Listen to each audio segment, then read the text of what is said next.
Terrence, how do you explain the difference between defenses we played in the first 2 weeks and last week? After losing 2 games, you have a wake up call, and that's one of the things that we did have, and just we had one of the things we had a great week at practice. We had a lot of guys come together, a lot of guys speak up that didn't speak up the first 2 games, and just our mentality changed. Same thing we had last year. That we started off with last year. I mean, that's one of the things that we're at right now. So.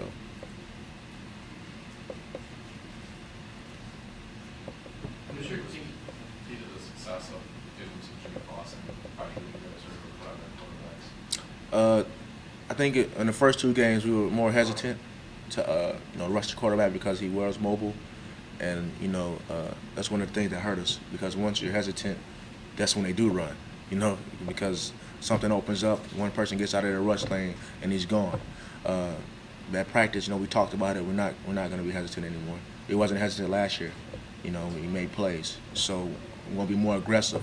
It's one of the things that we wanted to be more aggressive, and we don't care, what they're going to do. We're going to run a certain amount of plays. They may know they have to stop them. So, one of the things that we did. How do you get better at tackling? I mean, it seems like you guys tackle better in this game. What was the difference? Did you guys do something to? You just got to want to on defense. It's not a thing that you can do to get better at tackling. Either you want to tackle or you don't. Either you turn it down, or you go in there and get it. One of the things we talked about was going there and get it. Get to the ball, because anything can happen, a fumble, anything. So, I mean, you just can't turn down the tackle. You just got to want it. What are some of your impressions of the Penn State offense? Say it again. What are some of your impressions of the Penn State offense? We got a good offensive line. A good quarterback. They're really settled on a running back yet, but they got 2 good running backs. They're a good offense. They put up points. Got a great defense, so I mean it should be a good game. What do you remember about last year's game? I mean, it seems like that was one of the defensive lines with your shining moments there. A lot of fun. That's what I remember. A lot of fun. My first sack. So, just when you play Penn State, they're a big university too, and it's just you can just feel the electricity at the game. It's just like when you play Notre Dame or any other rivalry, Old State, Michigan State. And this is another big game. This is a Big Ten opener, and you have to win the Big Ten opener if you want to win the Big Ten championship. So, and plus this game is very important to our season. So it's a championship game to us. When you were there on the sidelines, I mean, you guys were putting quarterbacks out of the game over and over again. Yeah. Was there a lot of talk on the sidelines about let's keep this going? Did it feel like a different kind of game than some others? Well, last year? Yeah, the Penn State game. We were just aggressive last year. It was you had 11 guys that was just out there just to do their job and be more aggressive, and it was just we had the mentality that we have now. We had it early last year. So as we went through the season, it just built on, and we started to like hitting quarterbacks. We started to like just making people just quit. We started to like that. That's when once you do it one time, then the next time you want to do it again, and the next time you want to do it again. And by the time we got to the Penn State game last year, it was just to a point where it was just so hard that we had to do it. So that's what we need to do now. Just right now we got the first time actually working together as a defense aggressively. That when we're the next game we should build on that. The next game go into the season. You've got a pretty good perspective on this, Terrence. But where do you think your line stands this year at this point versus maybe last year after 3 or 4 games? I think we're standing at a good point. We had a couple guys hurt, so we was moving around, a lot of guys around at different spots. So right now, I think we're more settled in. Last year you could just you knew who was going to be starting. You knew who was going to be there, and that this person was going to be there through thick and thin.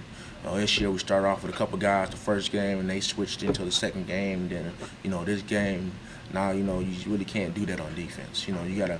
Last year we had a bond. I knew Dave was going to do his job. I knew PJ was going to do his job. I know Lamar wasn't going to let the ball outside the defense. And this year you just have to work together, and once you get that chemistry going, you just you don't worry about that. You just worry about your job, and then once you start worrying about your job, you start making plays. So right now, I think that's what we have. You know, we got the same guys that we had back there that we had during the Oregon game. So now we're just building on that. And once you practice more and you do that practice more, you know, making calls and talking out there on the field, it just becomes fun. Last year we had a lot of fun. Like, it was fun. We was down and we was laughing out there, just having fun. Like, you know.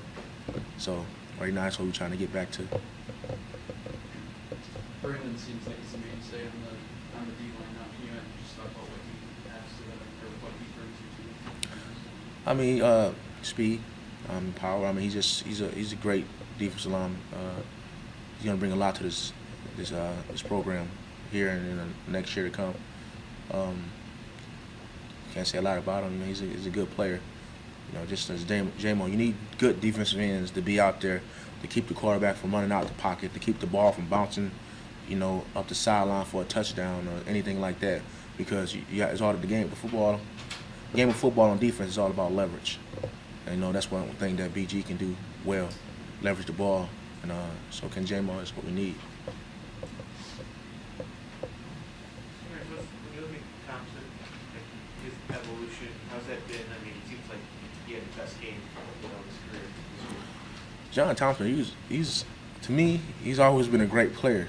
You know, I mean, you know, he's maybe he's the hardest hitter on the team. I'm gonna give him that. Maybe he's the hardest hitter on the team. You know, once he decides to come down and, you know, put his hat on you, he's gonna put his hat on you, and you're not gonna come forward. You're gonna go backward. And I think the biggest thing that he's done is he started to speak up. You know, you can hear him now. You know, last year he wasn't really sure. He was, you know, making the calls. We're not sure about him. Now, you know, he's yelling out the calls. You know, getting in everybody's face. And at his position, that's what we need. You know, that's what Dave did. You know, Dave told you to do something, he meant it. You know, so right now I think he's comfortable with that, and he knows that, you know, everyone's, you know, going to listen to him. I just think it's just going to get better through the year. How do you judge the hardest hitter on the team? Did he lay someone out one day? I mean, last year when he played in the Iowa game, when he started in the Iowa game, you know, he had a couple big hits there. When I first got here as a freshman at practice, you know, you always heard him. You know, you be down there, you hear some pass crack, you know it's JT. You know, when Brandon Miner first got here, they used to go at it. I mean, we'd be on the goal line, and he'll just, I don't know, he'll just come through and just lay Miner out. I mean, I mean, every time, like, he just had a beam on him. Miner come in bleeding from the neck because his helmet hit his neck and stuff like that. So, I mean, he's just a hard hitter. It's a mentality that you have.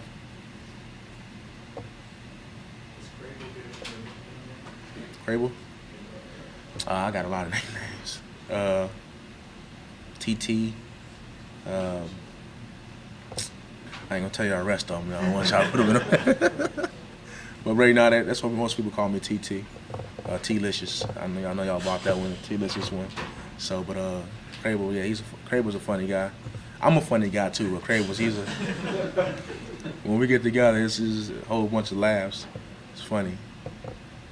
I don't know how much of the offense you watch, but when you watch someone like Mike Hart carry the ball 35 times and do what he does, do you marvel at it, or is it just sort of status quo, or what do you expect? I still marvel at it.